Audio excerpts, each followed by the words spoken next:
Hello everyone, আসসালামু আলাইকুম। সবাই কেমন আছেন? আশা করি কাছে এবং দূরে আমার সকল বন্ধুরা ভালো আছেন, সুস্থ আছেন। চলে এসেছি নতুন একটা ব্লগ নিয়ে। তো সবার কাছে অনুরোধ থাকবে একটা লাইক দিয়ে ভিডিওটা সম্পূর্ণ দেখবেন। ভালো লাগলে অবশ্যই একটা কমেন্ট করে দিবেন, আর যদি নতুন হয়ে থাকেন অবশ্যই আমার চ্যানেলটা সাবস্ক্রাইব করে দিবেন।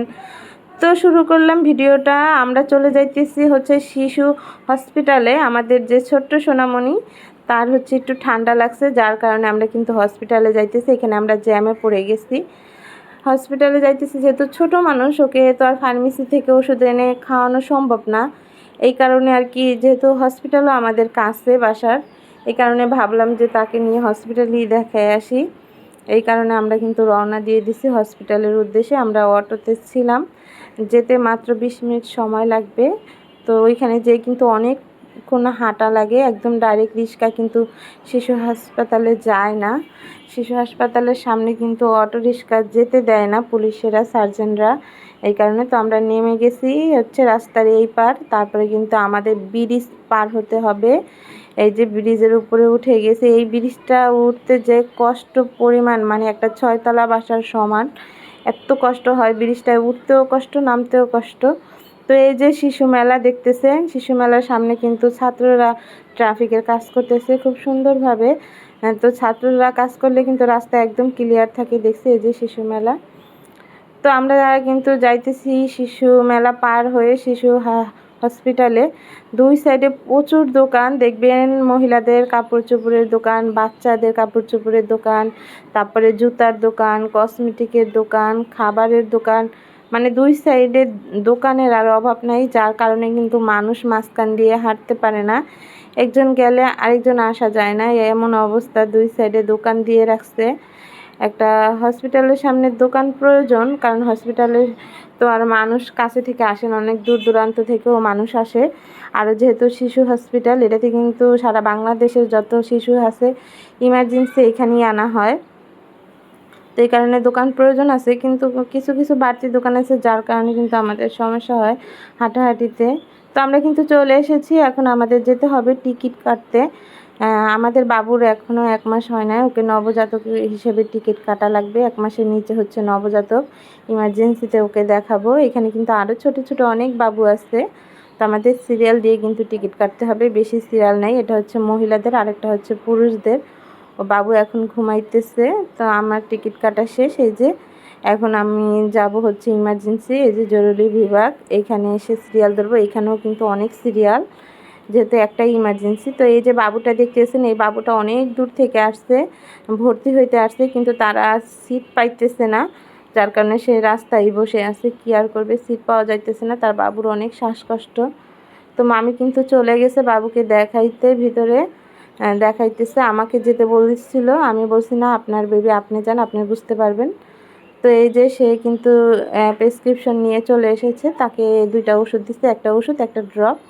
তো আমরা কিন্তু এখন বাসার উদ্দেশ্যে রওনা দিয়ে দিছি।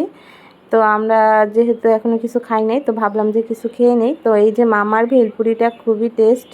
মামা নাকি ভাইরাল বলতেছে, আমি ভাইরাল।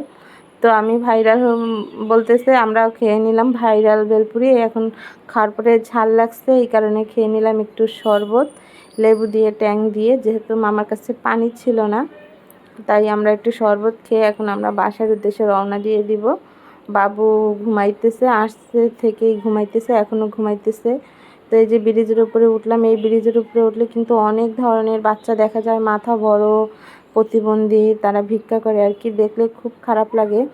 তো ব্রিজের উপরে ওঠা মাত্রই এমন দৃশ্য দেখবো ভাবতে পারিনি। যাওয়ার সময় দেখলাম এক দৃশ্য, আসার সময় দেখলাম আরেক দৃশ্য, দেখে খুবই খারাপ লাগলো, মর্মাহত।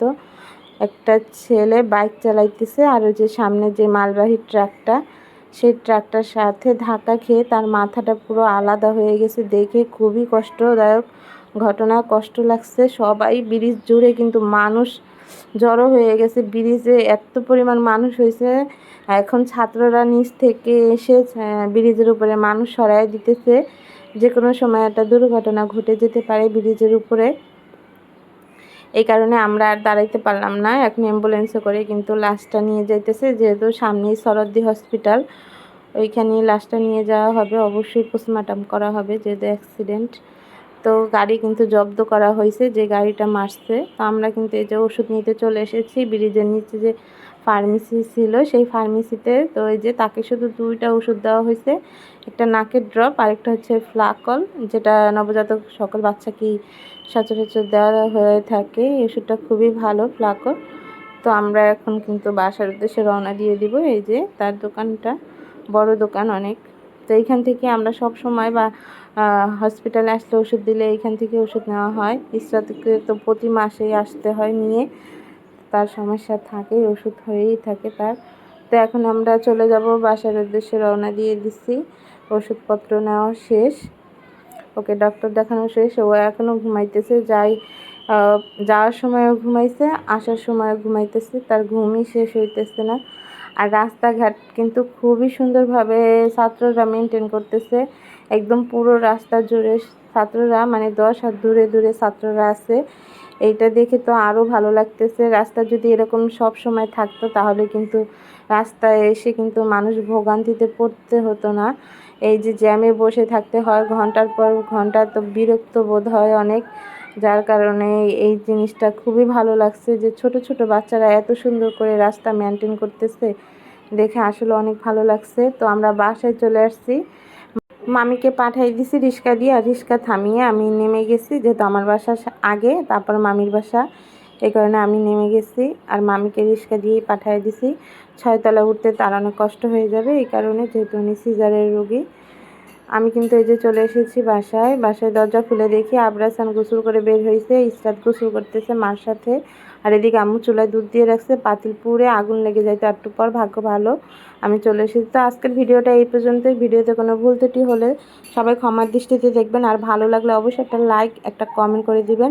যে যেখানে থাকবেন ভালো থাকবেন, সুস্থ থাকবেন। আসসালামু আলাইকুম।